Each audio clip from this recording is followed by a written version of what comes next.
Mummy આવી ટાઈડના કોણ ઠંડુ પીએ?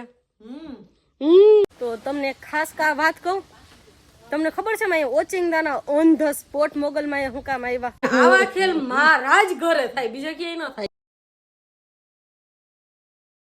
હર હર મહાદેવ, જય દ્વારકાધીશ. તો સ્વાગત છે તમારા બધાયનું મારા મસ્ત મજાના ધમાકેદાર વ્લોગમાં. અને વાગી ગયા છે બપોરના 2:15 અને આજે ક્યાં જવાનો પ્લાન થયો ખબર?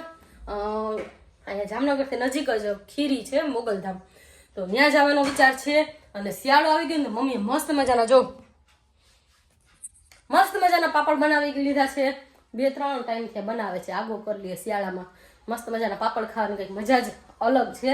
અને મને તો ખીચીએ ભાવે, તો તમને કોઈને ભાવે કે નથી ભાવતી કમેન્ટ કરીને કહેજો.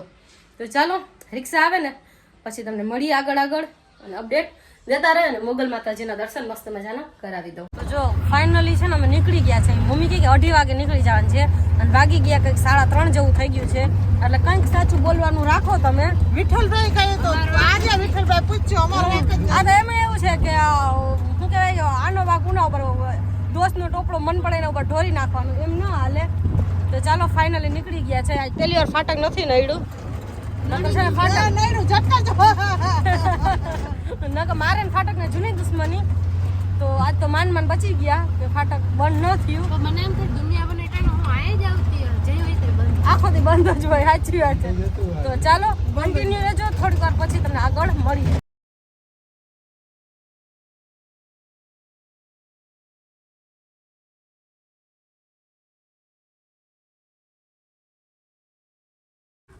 તો બધાય મસ્ત મજાના દર્શન કરી લ્યો ધજાના. અંદર તો હું જઈ આવું ને તમારા બધા વતી મસ્ત મજાના દર્શન કરી લઈશ. તો ચાલો આપણે મસ્ત મજાના છે ને દર્શન કરી લઈ. તમને મેં આગળ ધજાના દર્શન કરાવ્યા, તો તમે મસ્ત મજાના દર્શન કરી લ્યો. અને ચાલો ફટાફટ પેલા દર્શન કરી લઉં. ઘણું બધું માગવાનું છે મારે, હજી તો બહુ આગળ. અને આમાં કમેન્ટમાં જયમાં મોગલ લખી નાખજો. તો ચાલો દર્શન કરીને પછી મળી. તો તમને ખાસ કા વાત કહું, તમને ખબર છે મેં ઓચિંગદાના ઓન ધ સ્પોટ મોગલમાં હું કામ આવ્યા? તો જેના લીધે આવ્યા ને આપણે એને જ પૂછી લઈએ. હા, બાકી એક વાત તો છે કે મનમાં શ્રદ્ધા અને વિશ્વાસ હોય ને તો એ કામ તો તમારું સક્સેસ અને પૂરું થાય જ. તો ચાલો આજના દામ કે ને. જય શ્રી કૃષ્ણ, જય મા. તો પહેલી વસ્તુ હું તમને જણાવી દઉં કે આપણા સેજ જરાક અમારી પબ્લિકને ઊંચેથી બોલજો. એમાં એવું છે શરદી થાય, બહુ ઊંચેથી નહીં બોલાય. શ્રદ્ધા હોય ને શ્રદ્ધા તો કોઈ પણ કામ સફળ થાય. એટલે મારી યાર કંઈક બનાવ એવો બન્યો હતો, પણ ડિટેલમાં આપણે જાણવું. એટલે તમારે જાણવાનું બહુ ઇન્ટરેસ્ટ નહીં હોય, એટલે હું તમને કહી દઉં કે આપણા મનમાં શ્રદ્ધા હોય ને તો પાણામાં ભગવાન દેખાય. એટલે એ શ્રદ્ધાના હિસાબે ઓન ધ સ્પોટ હું અહીંયા આવી ગઈ છું મારી માનતા પૂરી કરવા માટે. હકીકત એવું હતો કે 2-3 દિવસ પહેલાં છે ને એને પર્સ ખોવાઈ ગયો હતો.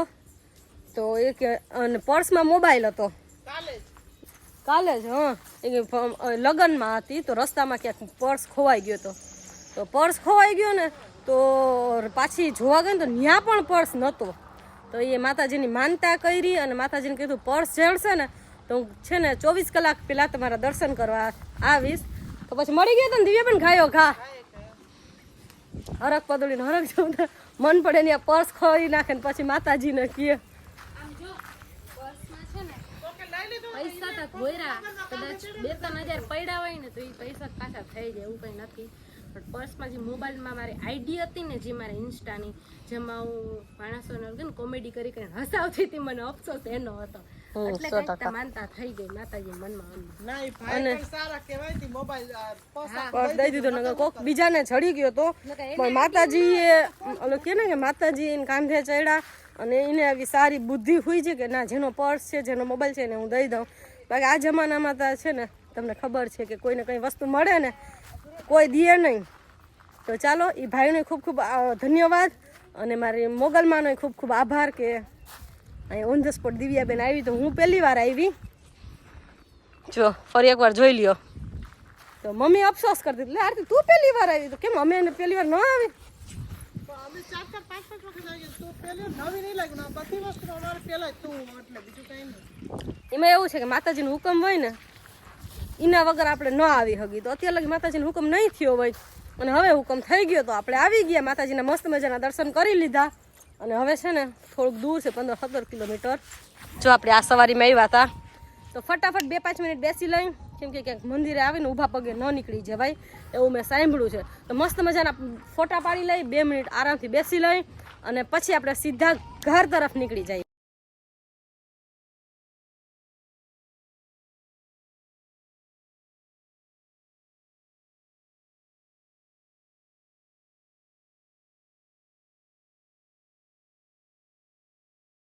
જો 6 વાગી ગયા ને અમે ફાઇનલી ઘરે પહોંચી ગયા અને આ બધાય કપડાનો ઢગલો મારો છે. એટલે છે ને આપણે મમ્મી એમ કહે ને કે આરતી તું કપડાનો ઢગલો હકેલી નાખ, એ પેલા છે ને આપણે ફટાફટ રીલ એડિટિંગ કરી અપલોડ કરીને છટકવા વાળી કરી નાખી, બરાબર. તો મજા આવી ને ખીરી, સાચું બોલો બધાય, ખોટું ના બોલજો.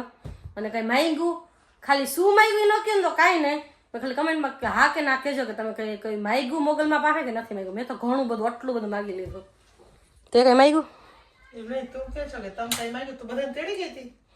આમાં વિડીયોમાં તો દર્શન કરી આવે ને એમ હોય. તેડી છે ભાઈ. હા તે ભલે ને આવે તો તેડી જાઉં. તો નહીં માગવાનો જાય એટલે ભગવાનને કે ચાલો આપણા માથે છે ને હવે કઈ ઓરિયો ઘોરી આવે તો આપણે આજ છે ને બાંધવાના મૂળમાં આમાં છે ને એક કામ કર, કપડા છે ને બધા માં દીકરી તારા જે હકેલ લે બેન. આપણે છે ને થોડી વાર પછી મળીએ. બાંધવાના મૂળમાં નથી ભાગ પાડીએ ભાગ. અને જો બાંધશું ને તો કેમેરાની સામે તો નહીં બધા કેમેરાની સામે તો કે માં મારી માં પછી માં એ કપડા હકેલ આગળ મેં પાછળ થાય. હાલો થોડી વાર પછી છે ને જરાક અમે ધબધબાટી કેમેરાની પાછળ બોલાવી લઈ પછી મળી તમને. તો જો વાગી ગયા છે સાંજના 9:30, જમી કરી અને પાછામાં મમ્મીનું લોહી પીવા આવ્યા. મમ્મી કેવા કરે ખબર? મમ્મી આવી ટાઈડના કોણ ઠંડુ પીએ? રવિ તમારું શું કેવું છે? તમને કેવી અનોખી આવું જઈ? આવા શિયાળાના ઠંડુ પીએ જાજુ કઈ બોલાય નહીં મારાથી, પણ સમજ રહ્યો ને સબ. હા એટલે મૂળ ના કહે કરી કઈ એમને એક સાઈડ બ્લેન્કેટ ઓઢું અને ઠંડુ પીવું, આનું શું કારણ? તમે એક ટ્રાય કરો બ્લેન્કેટ અને ઠંડુ પીવાની પછી જોવી મોજ. હાલો આપણી પાસે કઈ શબ્દ નથી, બાકી આવા એની ઉપર એકલો જાણે આવા ખેલ મારા જ ઘરે થાય, બીજે ક્યાંય ન થાય. જોઈ લ્યો આ બાઈ આવા કરે. પીવાય. તમારામાં ઠંડી સહન કરવાની શક્તિ તમારામાં ત્રેવડ હોવી જોઈએ. કોમેન્ટ કરજો પીવાય કે ના. મારી ત્રેવડ નથી એટલે મેં તો કઈ પીધું છે ને. તમારી ત્રેવડ છે નહીં ને? મારી છે હજી એક બોટલ ભાઈ તો ઈ નહીં. યાર ને બોટલ એટલે મમ્મી ઠંડુ એમ બોટલ કહેવાય. હા ઠંડુ પણ બાયુ તો ઠંડા જ પીએ ને. લખવા મળશે. બાયુ તો ઠંડા જ પીએ ને. ને આમાં ખબર હોય. આમાં નક્કી ના હોય ભાઈ. કોમેન્ટમાં એમ કહે કે 1-2 પેક બનાવી. ચાલો બ્રાહ્મણ છે, એવું ના બોલાય. શિવ. ચાલો ઓમ આ નમ તો પાછો ભગવતે દિવસ સારો છે. એમ ના બોલે ઓમ નમ ભગવતે વાસુદેવાય. પછી ખીચડ ના બોલે ઓમ નમ ભગવતે વાસુદેવાય. ગાલી ના નીકળે નહીં મોઢેથી. ખીચડે તો કેમ મમ્મી ખીચડે તો કેમ? ઓમ નમ ભગવતે વાસુદેવાય. ઓમ નમ ધીરે બોલા.